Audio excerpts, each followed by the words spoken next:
Good morning, everyone. Welcome to UCAS. We have the Harold Kline joining us, as well as Pastor Rick and myself. Today, we're looking at 2 Corinthians 8. So, Harold, if you want to go ahead and read the first little bit for us, and then we'll continue from there. Okay, and now, brothers and sisters, we want you to know about the grace that God has given the Macedonian churches. In the midst of a very severe trial, their overflowing joy and their extreme poverty welled up in rich generosity. For I testify they gave as much as they were able, and even beyond their ability, entirely on their own. They urgently plead with us for the privilege of sharing it in this service to the Lord's people, and they exceeded our expectations. They gave themselves first of all to the Lord, and then by the will of God also to us. So we urge Titus, just as he had earlier made a beginning, to bring also to the completion that this grace is on your part. But since you excel in everything, in faith, in speech, in knowledge, in complete earnestness, and in the love we have kindled in you, so that you also exceed in the grace of giving. I'm not commanding you, but I want to test the sincerity of your love by comparing it with the earnestness of others. For you know the grace of our Lord Jesus Christ, that though he was rich, yet for your sakes he became poor, so that you through his poverty might become rich. And here is my advice about what is best for you in this matter. Last year you were in the first not only to give, but also to have the desire to do so. Now finish the work, so that your eager willingness to do it may be matched by your completion of it, according to your means. For if the willingness is there, the gift is acceptable, according to what one has, not according to what he does not have. Our desire is not that others might be relieved while you are hard pressed, but that there might be equality. At the present time, your plenty will supply what they need, so that in turn their plenty will supply what you need. Then there will be equality. As it is written, he who gathered much did not have too much, and he who gathered little did not have too little. Verse 16, but thanks be to God who puts the same earnestness on our behalf in the heart of Titus. For he not only accepted our appeal, but being himself very earnest, he has gone to you of his own accord. And we have sent along with him the brother whose fame in the things of the gospel has spread through all the churches. And not only this, but he has also been appointed by the churches to travel with us in this gracious work, which is being administered by us for the glory of the Lord himself and to show our readiness, taking precaution that no one should discredit us in our administration of this generous gift, for we have regard for what is honorable, not only in the sight of the Lord, but also in the sight of men. And we have sent with them our brother, whom we have often tested and found diligent in many things, but now even more diligent, because of his great confidence in you. As for Titus, he is my partner and fellow worker among you. As for our brethren, they are messengers of the churches, the glory of Christ. Therefore, openly before the churches, show them the proof of your love and of our reason for boasting about you. All right. Thanks, guys. Harold, you want to start us off with something that popped out to you? Okay, I was realizing during Paul's third ministry journey that he had been collecting money for the believers in Jerusalem. He knew that the churches in Macedonia had extreme poverty, but they were willing to give and give more than what Paul had expected them to. They were poor themselves, but they wanted to help to the point of giving. It's not the amount always that we give, but the why and how we give. I think God does not want us to give gifts grudgingly, to give out of dedication to Christ and the love for fellow believers and the joy of helping those in need. And I think not only does it need to be money, it can be in service, spending time with others. I think checking in on others, especially in this pandemic we're going through. At this time, there's a lot of ways that we can give and be helpful. Yeah, I like that. I mean, the idea of, when we were reading it, it just popped out. If we have extra, to give right now, like we should give it. If we can, and we have been blessed as a church. It's been amazing that I don't know if just people, we just haven't been hit very badly, but our giving is still maintained fairly decently. But I think that's a credit to people's desire to, put God first, because it's easy to, think, we're going through something, let's store up, our own stuff, and protect ourselves. But, the freeness people have to just, all right, I made a commitment to God, I'm going to follow through with that commitment. Not just, hey, this is easy, so I'm going to do it. But like once it's actually being tested, you still keep going with it. And I think that's a great thing that as Christians we need to look at and try and follow as best we can.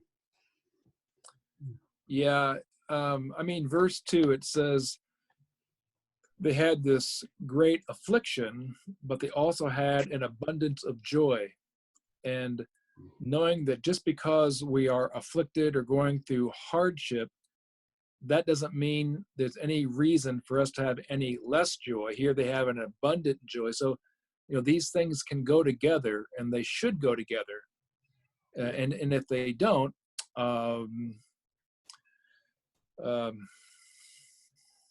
Yeah. they just need to, okay? Yeah. And the other thing is that they had this deep poverty. And I really think that's a financial poverty talking about there, not so much a spiritual poverty. They didn't have a spiritual poverty. They had a deep financial poverty, yet it overflowed in the wealth of their liberality. Meaning, although I didn't have maybe much to give, I still gave with liberality. And it says here in verse 3, that according to their ability and even beyond their ability, they gave. It's of their own accord, meaning it wasn't a mandate. No one told them they had to. They wanted to. And so they gave beyond what one could naturally give. So it was a supernatural financial liberality. And in verse 4 is even more incredible, begging us with much entreaty for the favor of participation in the support of it, meaning they asked, pleaded with us, please let us give, please let us give, please let us give. And they saw it as a privilege to do that, instead of I have to and I don't want to, and if we give we'll have less, and what's going to happen to me, that these things are going on. And yet they didn't allow that to cause them to hold back on what they had, but here again, even begging them for the privilege of giving. Yeah. And as staff at a church, it's kind of a weird line to walk at times, because people don't, when we talk about finances, people have a hard heart, a lot of times, and they hear it the way they want to hear it. They want to hear it. You're just asking for money because of, you're just greedy and stuff like that. But like, I love the way it points out that they are giving because they want to give. And we preach about giving because it's scripturally important, to trust God, to hand things over to him. So we're not relying on ourselves, but we're relying on him. But it's, so much more than that when you look at the big picture of, our finances. If we're I think of I don't know if you guys have gotten letters, but Kyle Seidel is, I've gotten a postcard or something for him about every day. And, he's just doing what he can. He cares about other people, and he's, given what he can. He's not, all right, I have all of my life figured out and all my finances, so now I'm gonna, but he's just like, hey, here's a person, I can encourage them and I can do something for them. And I just think that's kind of what we're called to do, is just, see that need in front of us, whether it's big or small or whatever it is, and just go for it. Yeah. And I think when we do give, it gives us a blessing also to give, helping others, helping a church, whatever it is. I think it helps us also. Oh yeah, because it shows our heart, right? If your heart is in yourself, but the more you give, the more you open your heart to other people, because you're almost like giving to someone almost brings them into your life, right? It brings them a part of you because you're invested in them. And I'd much rather invest in other people than invest in myself. That would just brings us more of a community, and builds it. So Rick, did you have you want to bring up What? another? Yeah, I mean, part of it's easy to sit here and go Yeah. on about money a lot, but it really is important because it's a part of it, and it's a main part of discipleship. It's not the only part, of course, but to try to do discipleship without addressing the money issue Yeah. is a very incomplete discipleship. So it needs to be talked about. And so anyway, taking the example of the churches in Macedonia, if we could have that, but then it goes down to verse 9. It says, "For you know the grace of our Lord Jesus Christ, that although he was rich," Mm-hmm. you might think, well, rich how? It's not that he had a lot of money. Yeah. It's not that he was rich that way. That obviously he was rich before he came to earth. So he is rich in every way imaginable, less the need for money because you don't need money in heaven. So he was rich, yet for our sake, he became poor. Well, it doesn't mean he lost his stuff, but we're talking about he gave up some of his privileges, obviously. Mm-hmm. Earth doesn't compare to heaven, but really the poverty of the crucifixion, and that's how he became poor. That you or us through his poverty, him becoming God and man, that through his cross poverty, that we might become rich. And it's not rich financially; it's rich spiritually. So it goes from a neat, I believe, financial poverty giving earlier here in chapter 8 to one where we're talking about rich and poor, where you're normally talking about that in terms of money, where now it has nothing to do with money. We're all talking about a spiritual richness. And I just heard this lately, and that is money has never yet made anyone rich. Yeah. Yeah, money doesn't make anybody rich. And we're talking about being rich in the more important ways, being relationally rich, being emotionally rich, being spiritually rich. Yeah, those are the most important riches. Yeah, and that's we can you can see people all walks of life, and they can be spending money all day long and not have anything, and or they can be saving up everything, and it's not that matters. It's who they have around them, and back to what Harold kind of brought up. Giving helps, and I think the more we bring people alongside of us, that's much more happy than riding around on brand new stuff. I mean, it's nice I just got a newer vehicle myself, and it's nice, right? It's Yeah, enjoyable. yeah, But if that's all, if I had that and blew all my relationships off, then I wouldn't be very happy very long. So yeah, Yeah, then it's not much then, is it? oh, I what say was it's that? not worth it. Yep.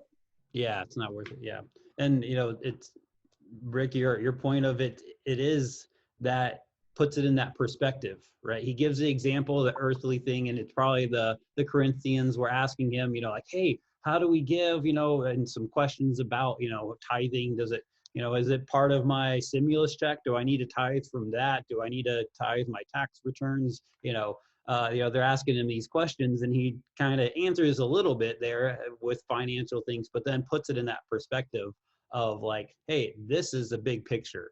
This is what's more important. That Christ example of what he did for us. And I think that's great. Any questions like this, that's where you want to go back to. yeah. I mean, I just think about that. I mean, no one has asked me, should we tithe on our stimulus check? Yeah. I think I would ask them this: what does your heart want to do? Yeah. Yeah, instead of saying, well, yeah, you should, or no, you shouldn't, or it doesn't matter. I'd just say, well, where's your heart at with this? And let them talk through it that way. Mm-hmm. Because that'll more than likely show their, because if they start talking about, well, I need to pay this or I need to pay that, or even their wants, I want to, get this, that Yeah, those yeah. things. I mean, part of it is the question almost says, do I have to? Yeah. Yeah. Um, because Yeah, if you want to, why are you yeah, I even asking? Yeah. thought this was for me. Do I have to give some up to the government? Do I have to tithe? Do I have to do that? I Yeah. thought this was my. Yeah, it's all yeah. When it's about me, pretty quickly can become that. So, all right. Yeah. Was there anything else you guys popped out to you guys? I just say the last verse is it says, therefore, kind of wrapping up this chapter, therefore, openly before the churches, show them the proof of your love and of our reason for boasting about you. So what's contained in here, and I think part of it is giving with liberality, and you can give with liberality because you are not because you're money rich, but because you're spiritually rich. And here it talks of Titus a number of times, but that's proof of love. Yeah. When they have this, because they wanted to give to the support of the saints, right? And so show them the proof of your love. You say you love, okay, well, where's the proof at? And so some of the proof here is seen financially. Mm-hmm. Yeah. Yep. That's great. Yeah. All right. Yeah, we have a plaque that hangs on our wall by our back door that says we need to thank God for what we have and trust God for what we need. Yeah. Yeah, that's good. Yep. Simple, and yeah, puts that perspective, right? So I like it. Mm-hmm. All right. Well, if you guys don't have anything else, want to say thanks, Harold, for jumping in with us. And thanks, Pastor Rick, for your time. And yeah, that's all we have for today. So we will, tonight is the Grow class. So if you want to email David Swain to be a part of that, Pastor Rick and I joined last week, so I'm not sure if he is, but I'm planning to do that tonight. It should be a fun time. So please join us. And if not, we'll see you tomorrow morning for another UCAS. So bye. Goodbye. Bye.